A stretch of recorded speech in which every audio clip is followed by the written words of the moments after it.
جس کو جنت کے اندر حضور کا قرب چاہیے، اس کا طریقہ یہ ہے کہ سینوں کے اندر محبت رسول، عشق رسول کی شمع جلاؤ، مصطفیٰ کی شمع جلاؤ۔ جس کو محبت رسول مل گئی، جس کو عشق رسول مل گیا، اس کو جنت کے اندر حضور کا قرب بھی مل گیا، سبحان اللہ، اس کو جنت کے اندر حضور کا قرب بھی مل گیا۔ اور سرکار نے امام حسن پاک، امام حسین پاک کا رسول اللہ صلی اللہ علیہ وسلم نے مبارک ہاتھ پکڑا۔ حضور نے امام حسن اور امام حسین کا مبارک ہاتھ پکڑا۔ سرکار نے فرمایا ان النبی صلی اللہ علیہ وسلم اخذ بید حسن و حسین، سرکار نے امام حسن پاک، امام حسین پاک کا مبارک ہاتھ پکڑا۔ قالا، اور فرمایا من احبنی و احب ہذین و اباہما و امہما کان معی فی درجتی یوم القیامہ، سرکار نے فرمایا جس نے مجھ سے محبت رکھی، میرے ان دونوں شہزادوں سے محبت رکھی،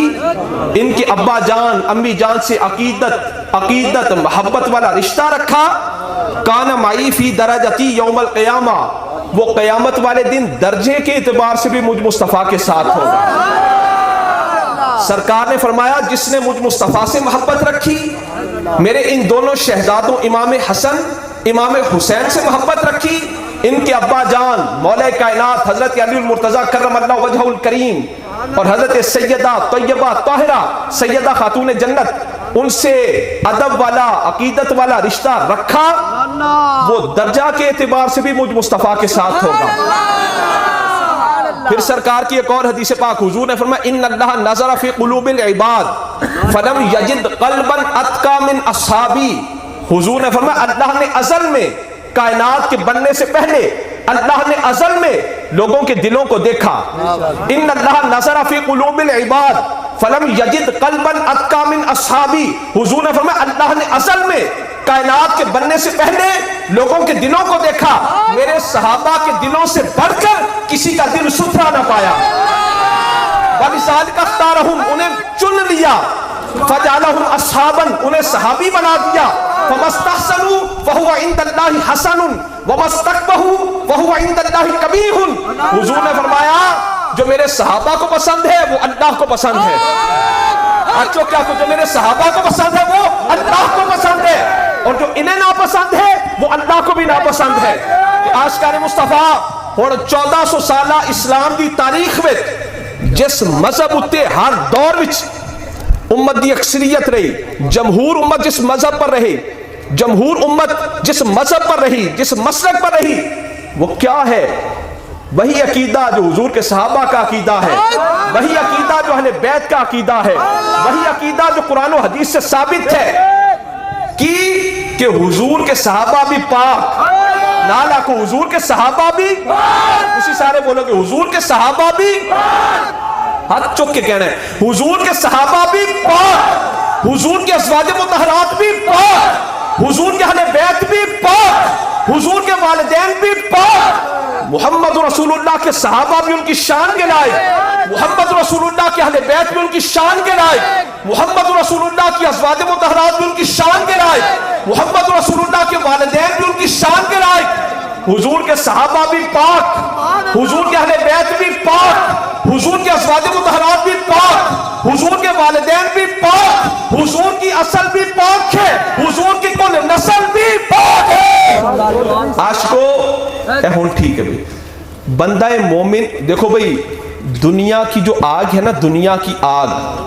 یہ دوزخ کی آگ سے دن میں 70 مرتبہ ڈرتی ہے۔ دنیا کی آگ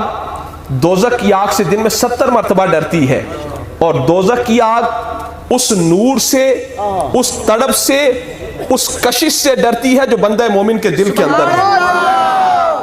یہ حدیث پاک ہے کہ بندہ مومن جو تو پل صراط تو گزرے گا تو دوزخ دی آگ آکھے گی ذرا جلدی گزر، فَإِنَّا نُورَكَ أَطْفَى اللَّهْبِ، کہ تیرے سینے کے اندر جو عشق رسول، عشق الہی کا نور ہے، وہ جو تڑپ ہے، وہ جو کشش ہے، اس سے میری دوزخ کی آگ بجھ رہی ہے۔ دنیا کی آگ دوزخ کی آگ سے 70 مرتبہ ڈرے، اور دوزخ کی آگ اس نور سے ڈرے جو بندہ مومن کے دل کے اندر ہے۔ اب وہ نور ملتا کہاں سے ہے, وہ تڑپ وہ کشش ملتی کہاں سے ہے؟ تو یاد رکھو لوہا مقناطیس سے دور ہو کوئی تڑپ پیدا نہیں ہوتی, کوئی کشش پیدا نہیں ہوتی, لیکن جب لوہا مقناطیس کے قریب آ جائے کشش پیدا ہو جاتی ہے. عام بندہ جب کسی رسول اللہ کے غلام صاحب نسبت اللہ کے بندے سے دور ہوتا ہے دل کے اندر کشش پیدا نہیں ہوتی, جب کسی صاحب نسبت کے قریب آ جائے دل کے اندر تڑپ پیدا ہو جاتی ہے, دل کے اندر کشش پیدا ہو جاتی ہے. کی مطلب او جڑا 5 وقتہ نہیں پڑھتا ہوتی پھر تہجد کی قضا نہیں ہوتی, وہ جو روز داڑھی منڈواتا ہے سنت رسول کے مطابق داڑھی بھی سجا لیتا ہے. وہ نور وہ تڑپ وہ کشش ملتی کہاں سے ہے؟ تو یاد رکھو ہر چیز دیاں دکاناں نے, لوہا ملتا ہے لوہے کی دکان سے, سونا ملتا ہے سونے کی دکان سے, چاندی ملتی ہے چاندی کی دکان سے, عشق ملتا ہے عشق کی دکان سے, اعلیٰ کو عشق ملتا ہے عشق کی دکان سے. ان رجلا من اصحاب محمد صلی اللہ علیہ وسلم ذهب بصره فعادوه فقال كنت اريدهما لانظر الى النبي صلی اللہ علیہ وسلم فاما اذا قبض النبي صلی اللہ علیہ وسلم فوالله ما يسرني ان ما بهما بذبي من ذباء اتبالا. سبحان اللہ. سرکار کے ایک صحابی, توجہ رکھو بھی, عشق دلیلاں دا محتاج نہیں ہوندا. سرکار کے ایک صحابی سرکار کے وصال کے بعد سرکار دو عالم حضور پر نور صلی اللہ علیہ وسلم حضور کے ظاہری طور پر اس دنیا سے پردہ فرمانے کے بعد سرکار کے وصال مبارک کے بعد صحابی رسول کی آنکھوں کی بینائی چلی گئی. ان رجلا من اصحاب محمد صلی اللہ علیہ وسلم ذهب بصره, صحابی رسول کی آنکھوں کی بینائی چلی گئی. فعادوه, صحابہ کرام ان کی عیادت کے لیے آئے. کیا اس صحابی کا حال احوال پوچھ کر آئے جن کی آنکھوں کی بینائی چلی گئی ہے؟ جب صحابہ ان کے پاس آئے نا ان کی عیادت کے لیے حال احوال پوچھنے کے لیے جن کی آنکھوں کی بینائی چلی گئی تھی, تو وہ صحابی کہنے لگے اے صحابیو میں تو آنکھوں کو اس لیے چاہتا تھا تاکہ ان آنکھوں سے حضور کا مبارک چہرہ دیکھیں. فعادوه فقال كنت اريدهما لانظر الى النبي صلی اللہ علیہ وسلم. صحابہ اکرام ان کی عیادت کے لیے آئے. صحابی کہنے لگے میرے محبوب کے غلاموں میں تو آنکھوں کو اس لیے چاہتا تھا تاکہ ان آنکھوں سے میری نگاہیں رسول اللہ کے مبارک چہرے کا طواف کرے,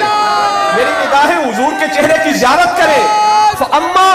اذا قبض النبی صلی اللہ علیہ وسلم, اب جب کہ سرکار ظاہری طور پر اس دنیا سے پردہ فرما چکے ہیں, فواللہ اللہ کی قسم ما یسرنی ان ما بہما بذبی من ذباء اتبالا, اللہ کی قسم اب مجھے ہرن کی آنکھیں بھی مل جائیں مجھے کوئی خوشی نہیں ہے. صحابہ رسول کہتے ہیں اب مجھے ہرن کی آنکھیں بھی نہیں چاہیے. کیوں؟ میں تو آنکھوں کو اس لیے چاہتا تھا تاکہ ان آنکھوں سے حضور کا مبارک چہرہ دیکھوں. اب چونکہ حضور ظاہری طور پر اس دنیا سے تشریف لے جا چکے ہیں, اللہ کی قسم مجھے ہرن کی آنکھیں بھی مل جائیں مجھے کوئی خوشی نہیں. ایک کھرب سجن دے نادا نال کہنے ایک کھرب